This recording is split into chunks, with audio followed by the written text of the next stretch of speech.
My name is Samuel Collins.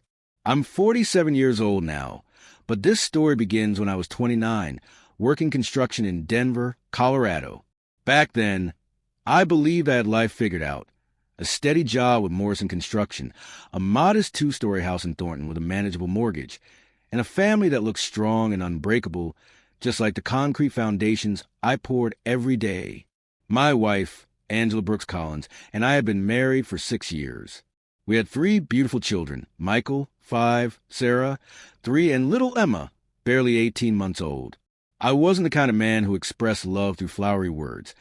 I showed it through long work days, 50-hour weeks, overtime whenever I could get it, making sure the lights stayed on and my kids never went without.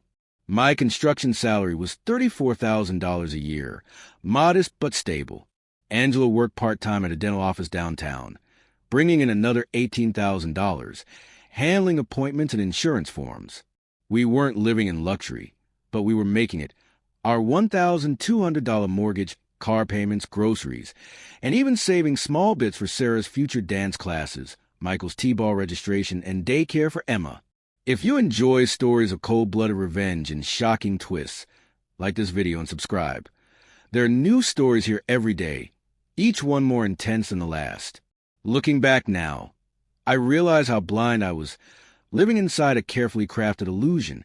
Just 3 days before everything shattered, Angela had made pancakes for breakfast, smiling softly as she kissed my cheek before I left for work. "Have a good day, Sam," she'd said, like everything was perfectly normal. It was a Tuesday in March 2007. I remember because we had just received our $800 tax refund, money we planned to use for a family trip to Rocky Mountain National Park that summer. I came home around 6:30 p.m., expecting the usual noise, pots clattering, kids laughing or arguing, the smell of dinner on the stove. Instead, I stepped into silence. The house felt wrong. Too still. Too clean. Michael and Sarah weren't there. I later learned Angela had dropped them off at my mother's that morning under the excuse of running errands. Emma was still at daycare, and I'd have to rush to pick her up before 7 p.m. or pay late fees. I called out for Angela. Nothing. Her 2004 Honda Accord was gone, but that wasn't unusual. What chilled me was upstairs. Our bedroom closet, half empty. Her jewelry box, open and nearly bare.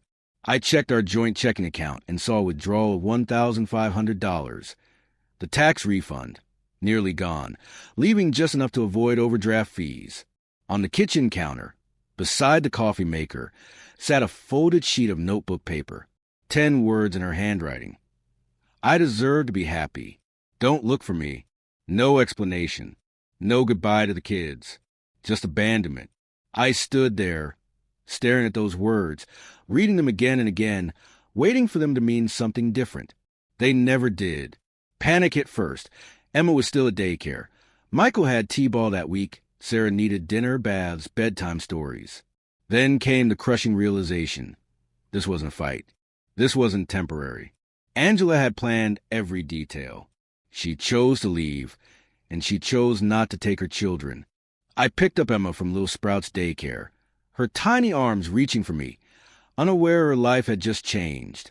At 18 months, she could say mama and dada, and when she looked around and asked mama, in that hopeful, questioning tone, all I could say was, "Mama went bye-bye." I drove to my mother's house in Westminster. Carol Collins, tough, steady, the woman who raised 5 kids alone after my father died when I was 12. I called her from the parking lot. "Sam, what's wrong?" she asked instantly. Mothers know. "Angela's gone," I said. Silence. Then her calm reply. "I'll put coffee on. Bring the kids." No drama, no judgment, just strength. The next days blurred. I called in sick to work. Something I never did. Morrison Construction understood, but I knew I couldn't falter for long. Bills didn't care about heartbreak. I learned about the affair through Angela's sister, Lisa, her voice thick with guilt. "Sam, I thought you knew. She's been seeing someone. From her work. Rick something. They're in Phoenix." His name was Rick Gutierrez. I confirmed it when I called the dental office. Both he and Angela had quit that Tuesday. No notice. They walked out together. Betrayal burned, but pain had to wait. Every morning, Michael asked, "When's Mommy coming home?" Sarah clung to my leg, confused and silent. Emma kept wandering the house, saying, "Mama?" I sat at the kitchen table one night, a beer in one hand, bills in the other, and made a decision. If Angela thought she could walk away without consequences, she didn't know the man she married. I wouldn't chase her. I wouldn't beg her to come back, and I certainly wouldn't poison my children's hearts by speaking ill of their mother. Instead, I made a promise to myself in that silent kitchen, surrounded by bills and broken trust. I would build something better. I would become the parent she never was, present in every scraped knee, every bedtime story, every morning struggle. My children would grow up knowing, without a shred of doubt, that they were loved unconditionally, even if one parent had vanished. The logistics of single parenthood hit like a hammer. Emma's daycare costs jumped from part-time to full-time, an additional $520 a month that nearly snapped our fragile budget in half. I switched to first shift at Morrison Construction, losing valuable overtime pay, but gaining the precious hours needed to pick the kids up by 6 p.m. My mother helped when she could, but she still worked part-time at Walmart and had her own stack of late notices to juggle. Money was tight enough to feel it in every decision. I canceled cable, downgraded to a bare-bones cell phone plan, and filled our pantry with generic brands. The kids noticed. Of course they did. "Why don't we have the good cereal anymore?" Michael asked, brow furrowed over a plain bowl of oats. I told him we were trying new things, being adventurous. He nodded, willing to believe his father still had a plan. 3 months after Angela disappeared, I hired a private investigator, not out of hope but defense. I needed to know where she was if she ever tried to return with demands. Jake Morrison, the PI, charged me $300 up front and found him in just 2 weeks. Angela and Rick were living in a cramped studio apartment in Tempe, Arizona. Rick had landed a dental office job earning around $32,000. Angela was waitressing at Buffalo Wild Wings, making perhaps $20,000 to $25,000 with tips. "They're struggling," Jake reported. "Late rent notices. Behind on car payments. Doesn't look like they plan much." I filed for legal separation and full custody in Jefferson County Family Court. Angela didn't contest. She didn't respond at all. Her silence became her signature. By Christmas 2007, we had found a new rhythm, fragile but real.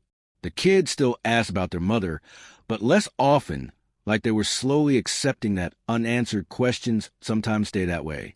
I decorated the tree alone after they fell asleep, wrapping presents I'd paid for with weekend labor. Michael got a $20 Wilson glove from Big Five Sporting Goods. Sarah received coloring books and a big box of crayons. Emma, barely 2, clutched a stuffed elephant from Walmart and wouldn't let it go. "This is the best Christmas ever," Sarah said, grinning through missing baby teeth. I nearly broke right there. Not because it was true, it wasn't. Our Christmas budget barely hit $120 compared to last year's $350. But because despite everything, she still found magic in crumbs. That night, I understood something profound. My revenge wouldn't be loud or vengeful. It wouldn't involve lawyers or revelations. My revenge would be simple, silent, irrevocable. I would raise 3 children who no longer needed her, who found their strength not in her presence, but in her absence. I would give them everything she abandoned. The ultimate irony? Angela left chasing happiness, but she walked away from the only lasting joy she ever had. And now, that joy lived entirely with me. By 2010, 3 years after she disappeared, we had built more than survival. I had been promoted to crew supervisor at Morrison Construction, earning an extra $3,500 a year and better health insurance, bringing my salary to $37,500. With strict budgeting and weekend side jobs, stability had finally returned. Michael, now 8, played Little League Baseball and brought home mostly A's and B's. Sarah, 6, covered our refrigerator with drawings, each one more detailed than the last. Emma, 4, was fully potty trained, speaking in clear sentences and radiating confidence at preschool. Then came Karen Hayes. I met her at Sarah's parent-teacher conference in October 2010. She was there for her daughter, Jessica, in the same first-grade class. Karen was recently divorced, a registered nurse at Presbyterian St. Joseph Hospital, making about $45,000 a year. She spoke to children with gentle respect, as if they were whole people, not burdens to manage. And for the first time in years, I felt something shift, like maybe my story wasn't ending after all. Your Sarah's incredibly talented. Karen told me after we'd finished our conferences. Jessica talks about her all the time. They're quite the artistic duo in Mrs. Peterson's class. We lingered in the school hallway longer than either of us intended, talking like two parents who discovered a rare, easy rhythm in each other's company. Karen had been through her own divorce battle. Her ex had an affair with a business partner and hid assets during the settlement. She fought for 18 months to get what she and Jessica deserved, and that fight gave her clarity few people get. Betrayal teaches you what matters, not the person who left, but the people who stay. Over coffee 3 weeks later, she told me that in a soft, steady voice that made the diner buzz fade away. Single parenthood is exhausting. You second-guess every choice, and you learn to protect what's left with almost fierce tenderness. She saw my children as whole people. Michael's blunt, earnest energy, Sarah's patient focus with a crayon always at hand, Emma's small, relentless curiosity, not as baggage. Our relationship grew slowly, carefully. Karen never tried to replace Angela or rush into a parental role. She carved space for herself, taught Sarah advanced drawing techniques, helped Michael with math homework, cheered at his games, and read Emma bedtime stories in ridiculous character voices that left us all laughing until we ached. By Christmas 2011, Karen and Jessica were part of our rituals. We drove through the Denver Botanic Gardens, light displays, baked cookies that filled the house with cinnamon, and exchanged modest gifts that felt like treasures. By summer 2012, after long conversations with the kids and much practical thinking, we moved in together.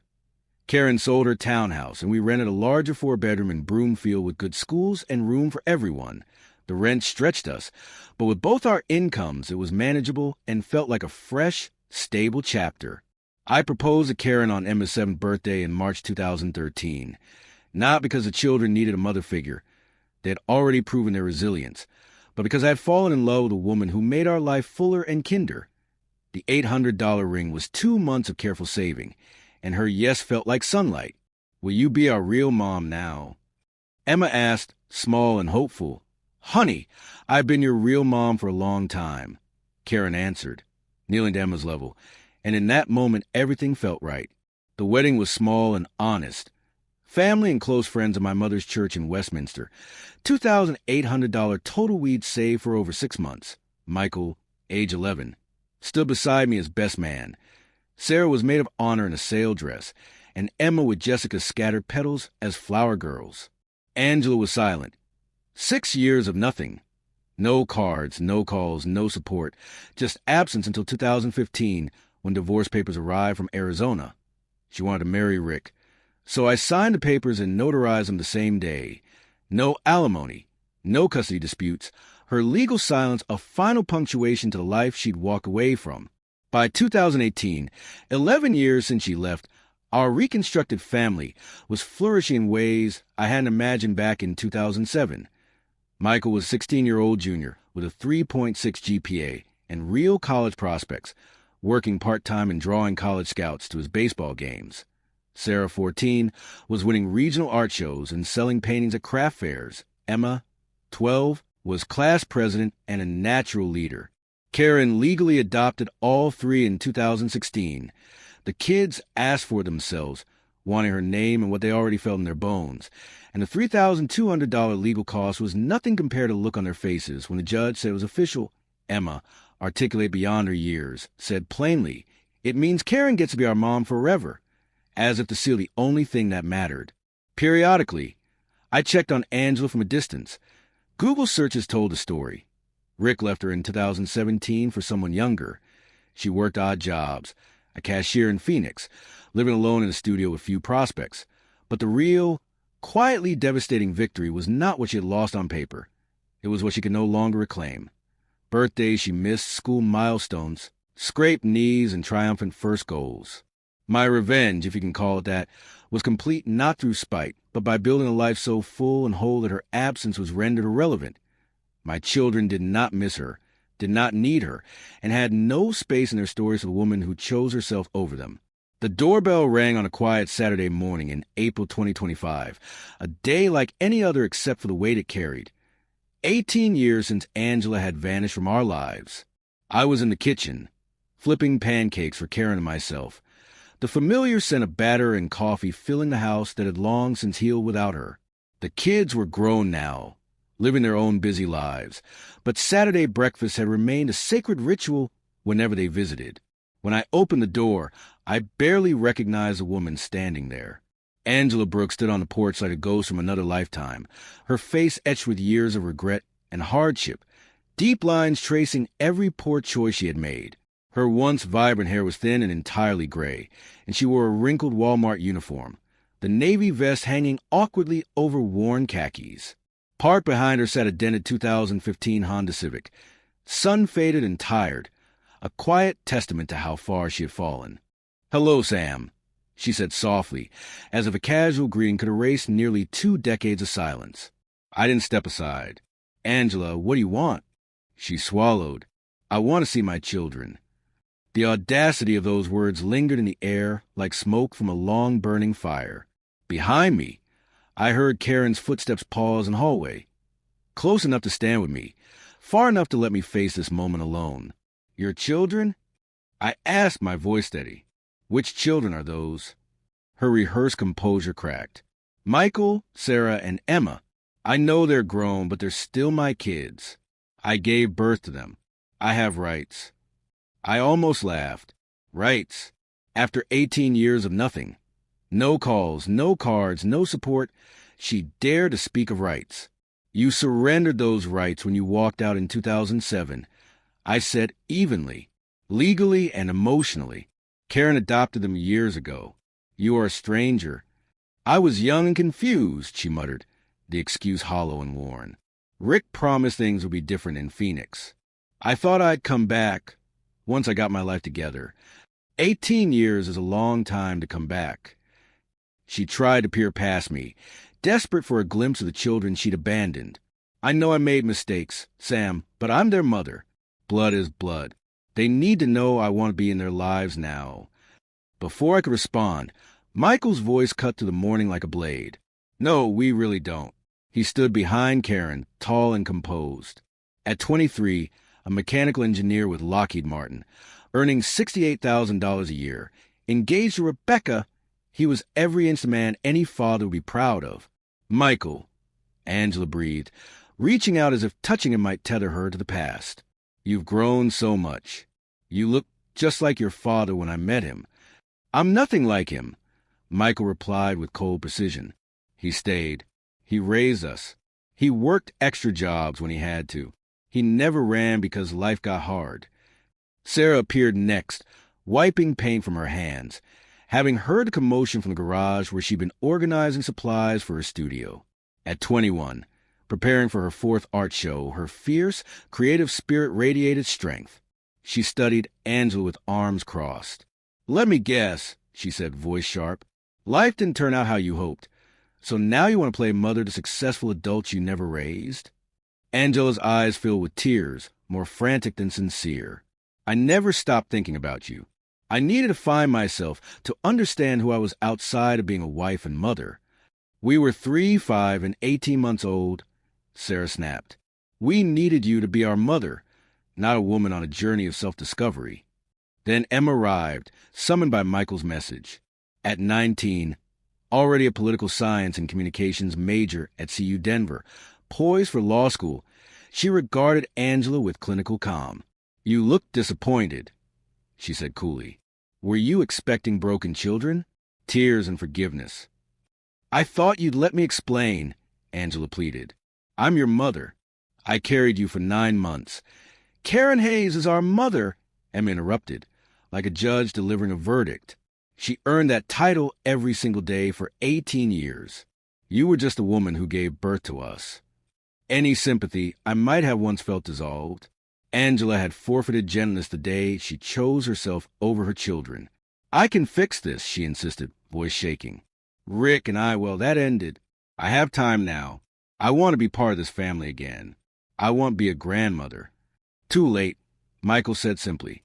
17 years and 51 weeks too late. Angela turned to me then, desperate. Sam, you understand. People make mistakes. I was in a bad place. I've grown. I've changed. I studied her face. Desperation tangled with entitlement. She still believed this was about forgiveness, about blending into something she had no hand in building. You're right, I said quietly. People make mistakes. But abandoning your children isn't a mistake. It's a choice. Choices have consequences. They're adults now, she argued weakly. They can choose to know me. You can't stop them. We just did, Sarah replied. The silence that followed was absolute. Angela looked at the three adults before her, whole, loved, thriving, and perhaps finally understood what she had lost. These were not broken children waiting for her return. They were complete because she had been gone. I see, she whispered at last. I guess I understand. She turned, paused, and looked back one final time. For what it's worth, I am sorry. Truly. Sorry you left, Emma asked. Or sorry Rick left you? Angela had no answer, because we all knew the truth. She wasn't sorry she left. She was sorry she had nowhere left to return. She walked to her dented Civic and drove away, back to whatever remains of her life in Phoenix. We watched until her taillights vanished around the corner. Karen stepped beside me, her embrace firm and familiar. You okay? She asked, already knowing the answer. I nodded. More than okay. Michael, Sarah, and Emma closed around us. A circle formed not by biology, but by choice. This was our triumph, not revenge, but something far deeper. We had built a family of loyalty, resilience, and love. Angela's absence had not shattered us. It had forged us. That evening, as Karen and I sat on the back deck, watching the sun slip behind the mountains, she asked if I felt vindicated. No, I said. I feel grateful. Grateful she left. Otherwise, I might never have learned what real love is. The kids might never have known you as their mother. My justice wasn't cruel. It was simple. I raised three extraordinary human beings who chose me, chose Karen, chose each other. Angela could return to her empty apartment. But she could never reclaim what she threw away. Some doors once closed never open again. Some chances once lost never return. She learned that truth 18 years too late. And that was justice enough.